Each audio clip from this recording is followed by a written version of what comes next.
Celebrating 30 years of phenomenal trend forecasting, 5 times a week, Monday through Friday. Here's Gerald Celente with today's trends in the news. Hi, this is Gerald Celente. It's Wednesday, May 23rd, 2018, and here are some of today's trends in the news. On the market fronts, over there in Asia, down. Over there in Europe, down. Here in the States, down all day, but closed up a little bit. And oil, bloop, a little bit mixed. Had that Brent crude popping over that 80 mark. Back down again a little bit, but still up around there.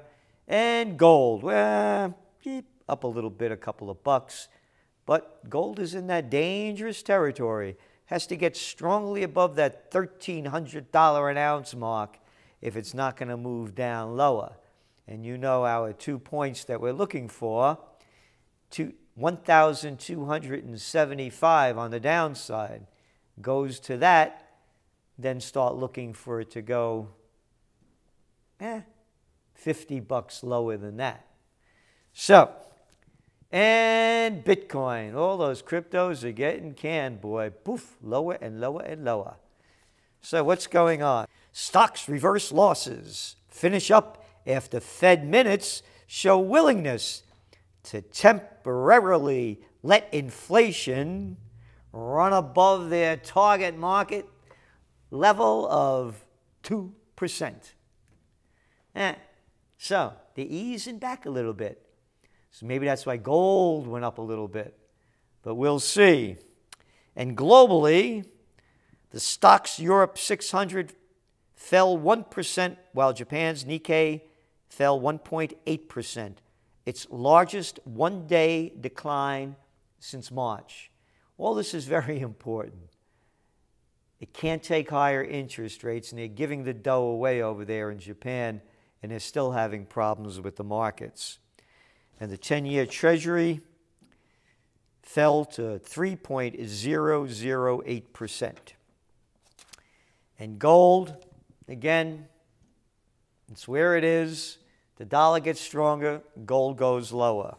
And oil prices, again, little mixed, but here's why. A surprise jump in U.S. crude stockpiles and word coming out of OPEC that they're going to scale back on what they're holding back. Listen to these numbers. Commercial crude inventories surged by 5.8 million barrels in a week through May 18th. Gasoline stockpile levels jumped 1.9 million barrels a day. So, here we have it. Oil prices have gained nearly 20% so far this year.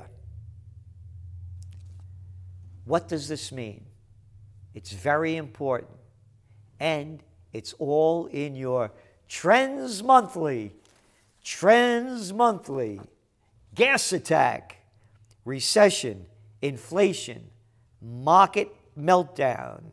Surging prices at gas pumps, hitting just as the travel season kicks off, is a trigger that will set off economic and equity market ripple effects that will read all about it.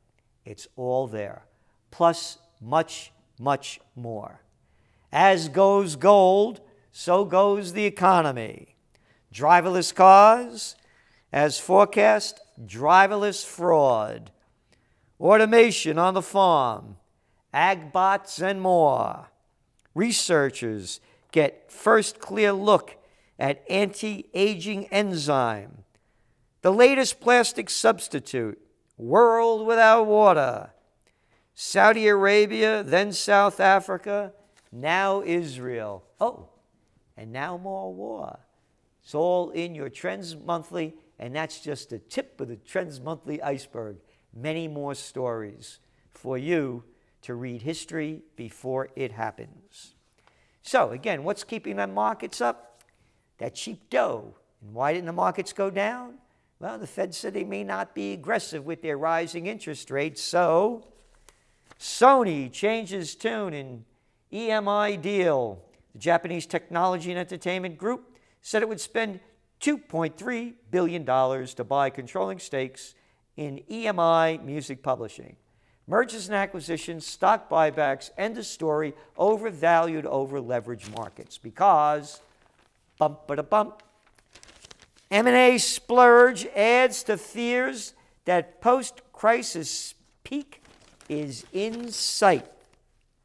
The volume of merger and acquisitions globally has reached nearly $2 trillion this year, according to Dealogic, on track to beat the post-crisis high of 2015. See where this is going. So, what else is going on? Facebook, all over the news. Facebook CEO skips tough EU questions. Mark Zuckerberg apologized to European Union leaders over the fake news and privacy scandals engulfing Facebook, but rebuffed suggestions that the company has outsized market power and avoided responding to many difficult questions. Who else could get away with this? All of the economic elite and the political nobility. We, the little people, we got to toe the line and make sure we walk that straight line when they pull you over and ask you how many drinks you had, where were you, and boy, did they get tough with us. Yep, as you see all these videos of cops shooting and harassing people while Zuckerbergs get a free ride. And boy, oh boy, the big entrepreneur opportunity. Once upon a time, there was a place called MySpace, and MySpace vanished. So too could Facebook, particularly considering how many people don't like it. So, an entrepreneur opportunity, and you gotta watch the trends to see where the directions are going, making connections in a globalnomic way between different fields. We talked about oil, we talked about gold, we talked about the markets. Copper, Dr. Copper, that's right. Copper is used in just about everything, from high tech to low tech, industry to the highest in robotics, computers, you name it, a wide range. So as goes copper, that's usually a good signal of where the global economy is going. Copper misses out on commodities rally. After hitting nearly four-year high in 2017, copper prices have slumped this year, a worrying signal for the global economy, even as stocks, oil, and other markets have rebounded. Very important, we talk about this quite frequently, watch copper. And as we used to say in the Bronx, when we used to see the cops, what are pennies made out of? Dirty copper. And they didn't shoot you when you said that or beat you up. We were little kids. Now they would. U.S. banks log record quarterly profit. Isn't that great, huh? Interest rates going up, more deregulations, the bigs keep getting bigger, and we all become workers on the plantation in Slavelandia. And on those currencies, that Turkish lira keeps getting lower and lower. Turkish lira drops to new low. That's right, the currency has now lost 13% of its value since the start of the month. Inflation in Turkey, 10.8% in the 12 months to April, and expected to rise further because of currency's recent weakness. The pressure from the markets comes as Mr. Erdogan, over there, the president, is stepping up preparations for June 24th parliamentary and presidential elections. Okay, what's Turkey doing? Oh, they're fighting over there in Syria. Still got them problems with the Kurds. When all else fails, they take you to war. And the Turkish markets are failing. Will they take them to war? Will things heat up in the Middle East? Will gas prices rise higher? as the flames of the Middle East spread wider. Stay tuned to that story. Here's a good one. Putin's powers strengthen in response to U.S. sanctions. Russia's parliament has passed a sweeping bill that gives the Kremlin the power to ban exports to the U.S. and curb imports from Western countries as Moscow seeks to hit back against United States sanctions imposed on oligarchs and leading companies last month. All these sanctions have ever done is cause misery for the people. They've never changed anything in most instances. North Korea may be a different deal because everybody puts sanctions on them, including China and Russia, two of their neighbors. Oh, and now, by the way, Trump is signaling that, nope, they don't have to denuclearize right away. It's going to take time. And that, they may still have that meeting in June.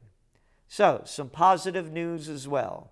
But again, a very big story. It's the people that suffer from this, not the politicians. Economic ills drive Russia to cut armed forces budget. Oh yeah, great. In America, they raised the budget. Matter of fact, when you look at what's going on, they got to raise more dough to make more bombs. Here we go. The U.S. is running out of bombs, and it may struggle to make more. Isn't this amazing, huh? The Special Inspector for Afghanistan Reconstruction concluded that 1,186 munitions were dropped in that country during the first quarter of 2018, the highest number recorded for the first 3 months of the year since tracking began in 2013. Bombs away. Oh, yeah. Hey, look at these bombs in Damascus. Aren't they pretty around the area? And then you look at Mosul, and you look at Raqqa, and you look at all the other places where people get bombed out in this madness. I wonder why there's a refugee crisis. I can't figure it out. People should stay there after their places are bombed. Again, one country after another, bombs away. And, here in the States, they had another school shooting, of course, last week. And here's a story in the New York Times. Grim tally obscures statistical reality. Schools are safest place for children. Not according to a lot of people. People are getting very concerned about sending their children to school. Even in rural areas, I hear it all the time. You never know what's going to happen. You know what's going to happen? Watch an increase in homeschooling. Interactive schooling. It's the future. This is an antiquated system of the industrial age. The facts show it in the United States. 65% of public school 8th graders not proficient in reading, 67% not proficient in math, and they keep raising our school taxes to keep promoting a failed system like every other system that the government creates.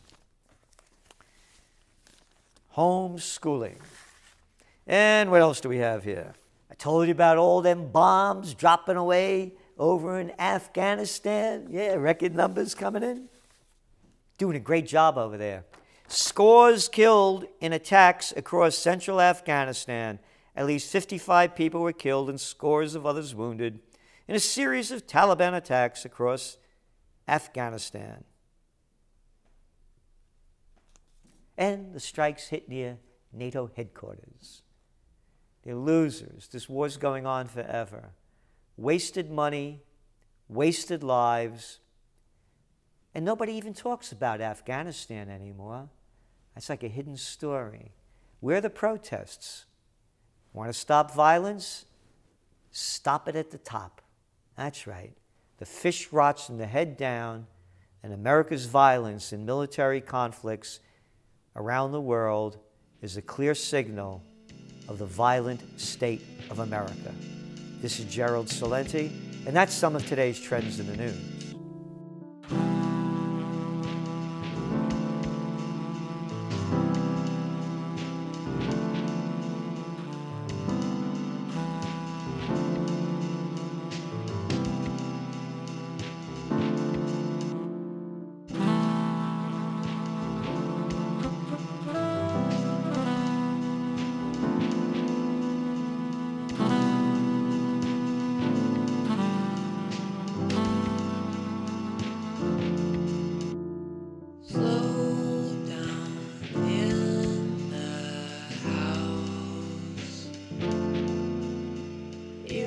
future is so bright.